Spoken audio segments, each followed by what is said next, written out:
Hello friends. वैसे तो हम सब लोग ये मानते हैं कि आर्थिक समृद्धि प्राप्त करने के लिए एक अच्छे फाइनेंशियल प्लान का होना बहुत ज़रूरी है, लेकिन जब बात आती है रियल लाइफ सिचुएशंस में किसी फाइनेंशियल प्लान को फॉलो करने की, तो अक्सर देखा गया है कि हम लोग बिना किसी प्लान के अपनी सेविंग्स कर रहे होते हैं, अपने एक्सपेंडिचर प्लान कर रहे होते हैं। लेकिन ऐसा होता क्यों है? इसका एक सबसे बड़ा रीज़न दोस्तों जो देखने में आया है वो ये है कि हम लोगों को लगता है कि फाइनेंशियल प्लानिंग एक बहुत कॉम्प्लिकेटेड प्रोसेस है, इसमें किसी एक एक्सपर्ट की ज़रूरत पड़ेगी और ये सिर्फ अमीर लोगों के लिए बना हुआ है। लेकिन ऐसा नहीं है। एक अच्छा फाइनेंशियल प्लान बहुत इजीली स्टेप्स में भी बनाया जा सकता है, उसे बहुत आसानी से क्रिएट किया जा सकता है। तो आज क्रेडिट लाइन डिस्ट्रीब्यूशन सर्विसेज में मैं शाहबाज आपके साथ डिस्कस करने वाला हूँ एक बहुत ही सिंपल फाइनेंशियल प्लानिंग का प्रोसेस, जिसे आप अपने आप इम्प्लीमेंट कर सकते हैं अपनी छोटी छोटी ज़रूरतों को ध्यान में रखते हुए, जिसके लिए आपको किसी एक्सपर्ट की ज़रूरत नहीं पड़ेगी।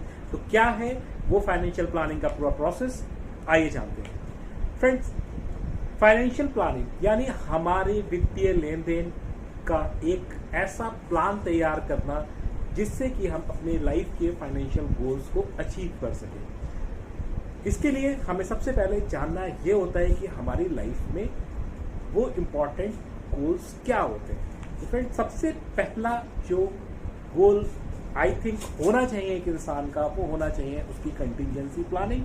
क्योंकि हम अगर मौजूद है अपनी फैमिली के साथ हैं तो उसकी होने वाली ज़रूरतों को हम कहीं ना कहीं कैसे ना कैसे पूरा कर देते हैं। एक्चुअल प्रॉब्लम हमारी फैमिली के साथ तब आती है, गॉड फॉरबिड, अगर किसी मिसहैपनिंग में हम इस दुनिया में ना रहें। वो कंडीशन होती है, वो लम्हा होता है जब आपकी फाइनेंशियल क्राइसिस में फैमिली चली जाती है, क्योंकि उसके पास अर्निंग नंबर नहीं रहता है। तो हमें सबसे पहले दोस्तों एक काम ये करना है कि अपनी लाइफ को इतना सिक्योर्ड करना है कि हमारे जो डेली के मंथली एक्सपेंसेस हैं, हमारी ना होने पर भी हमारी फैमिली को वो पैसा मिलता रहे। अब ये हम कैसे जान सकते हैं? फ्रेंड्स, सबसे पहले हमें अपने जो मंथली एक्सपेंसेस हैं उनको कैलकुलेट कर लेना है। सपोज दैट अगर आपके मंथली एक्सपेंसेस 10,000, 15,000, 20,000 जो भी अमाउंट आ रहा है, आप उसको कैलकुलेट कर लीजिए जो आपके ज़रूरी खर्चे हैं, और फिर आप ये कैलकुलेट कीजिए कि आप अवेलेबल जो भी मार्केट में इन्वेस्टमेंट ऑप्शंस हैं उसमें से वो सिक्योर्ड ऑप्शंस जहां आपको एक फिक्स रिटर्न मिल सके। सपोज दैट एफडी है, MIS स्कीम्स होती हैं जहां से एक रेगुलर कैश फ्लो आपके पास आता रहे।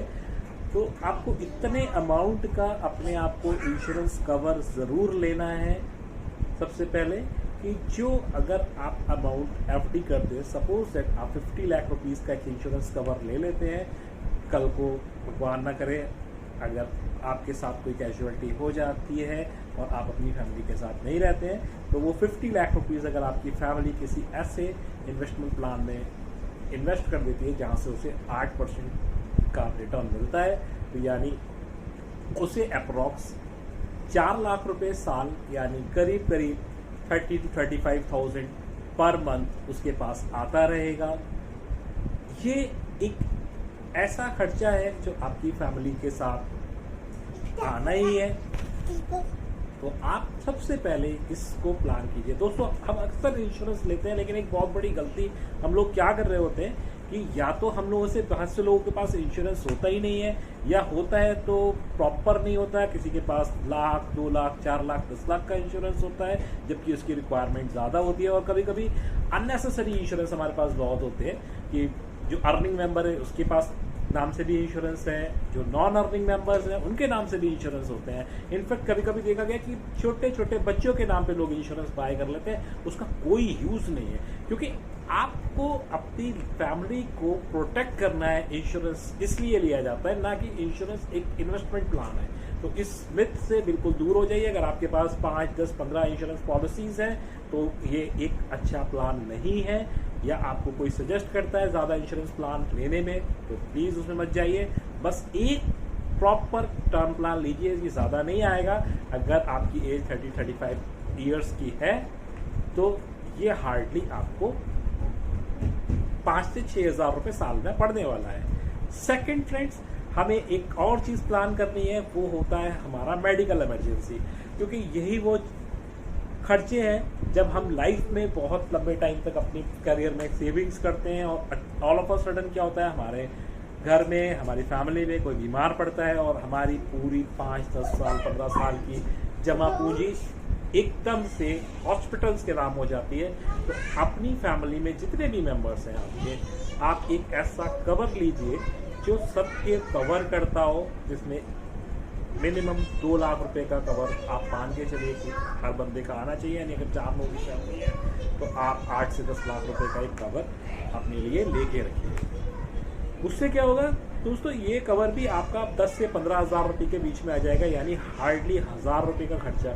1000 रुपये मंथली खर्चा, ये 500 रुपये 600 रुपये का मंथली खर्चा आपका इंश्योरेंस का, और आपकी कंटिजेंसी प्लान हो गई। यानी अब कोई भी अनसर्टेन इवेंट अगर आपकी लाइफ में होता है तो वो आपकी फैमिली को इमोशनली जो भी लॉस होगा वो कभी कोई पूरा नहीं कर सकता, लेकिन फाइनेंशियल क्राइसिस में आपकी फैमिली को नहीं आने देगा।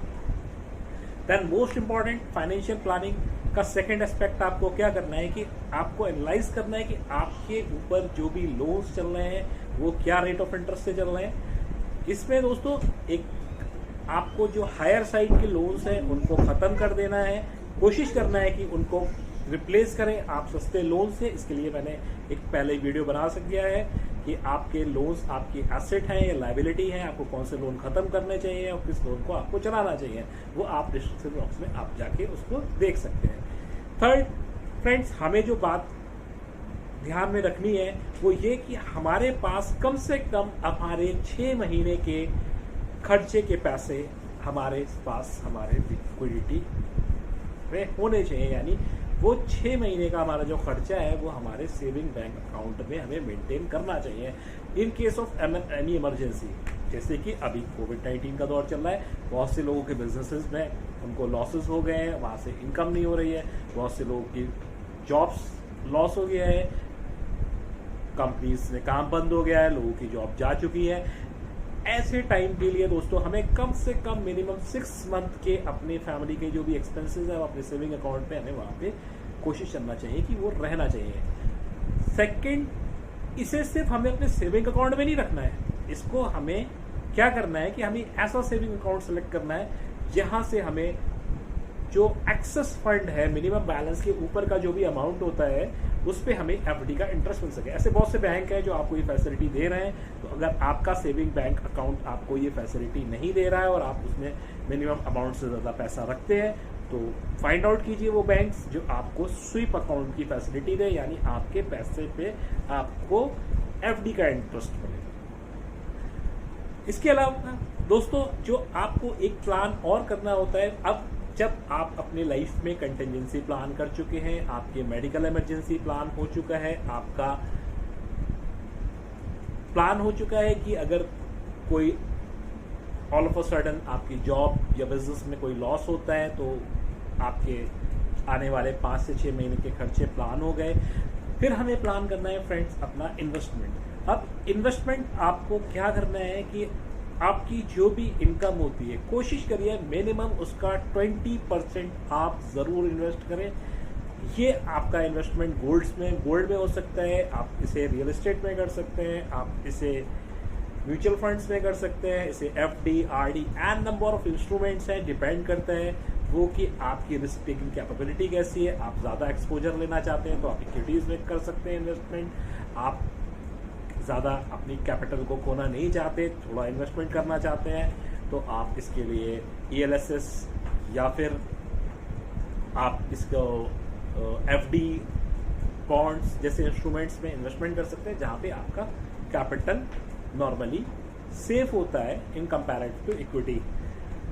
और इसके साथ साथ दोस्तों हमें एक प्लानिंग और करनी है, वो हमें करनी है अपनी टैक्स प्लानिंग। हालांकि हम लोग बहुत से लोग टैक्सेशन का प्लान करते हैं, लेकिन कभी टैक्सेशन प्लान करते करते हम अक्सर इंश्योरेंस ही ज़्यादातर बाय करते चले जाते हैं। तो फ्रेंड्स अवॉइड कीजिए, इंश्योरेंस को बहुत ज़्यादा बाय मत कीजिए। और भी बहुत से इंस्ट्रूमेंट्स हैं टैक्स सेविंग के, जैसे NPS में आप इन्वेस्टमेंट कर सकते हैं जहाँ से आपके टैक्स प्लानिंग के साथ साथ आपका रिटायरमेंट प्लानिंग हो जाएगी। NPS एक बहुत अच्छा ऑप्शन है जहाँ 5% तक का इन्वेस्टमेंट अपना सेव कर सकते हैं। तो दोस्तों ये कुछ स्टेप्स हैं, अगर आप इनको फॉलो करते हैं तो एक बहुत अच्छी फाइनेंशियल प्लानिंग हो सकती है। इसके बारे में, इन्वेस्टमेंट के बारे में बहुत डिटेल से बात की जा सकती है, लेकिन क्योंकि इन्वेस्टमेंट का पर्सपेक्टिव हर इंसान का अलग होता है, गोल अलग होते हैं, तो उसे हम इंडिविजुअली 1-to-1 डिस्कस तो कर सकते हैं, लेकिन एक सेट प्लान किसी भी बंदे के लिए जर्नलाइज करना बहुत मुश्किल हो जाएगा, क्योंकि हर इंसान की रिस्क टेकिंग कैपेबिलिटीज अलग है, हर इंसान के गोल्स अलग हैं। तो जर्नल रूल बस इतना मान के चलिए कि आप या अपने फाइनेंशियल प्लानर के साथ बैठ के डिस्कस कीजिए और कम से कम 20% अपनी इनकम का जरूर सेव कीजिए। दोस्तों ऐसे ही बहुत से और अच्छे टॉपिक्स के बारे में हम आगे बात करते रहेंगे, लेकिन अगर अभी तक आपने इस चैनल को सब्सक्राइब नहीं किया है तो इस चैनल को सब्सक्राइब कर लीजिए और बेल आइकन को दबाना मत भूलिएगा, ताकि आप हमारे कोई वीडियो मिस ना कर सकें। Thank you, have a good day, bye bye.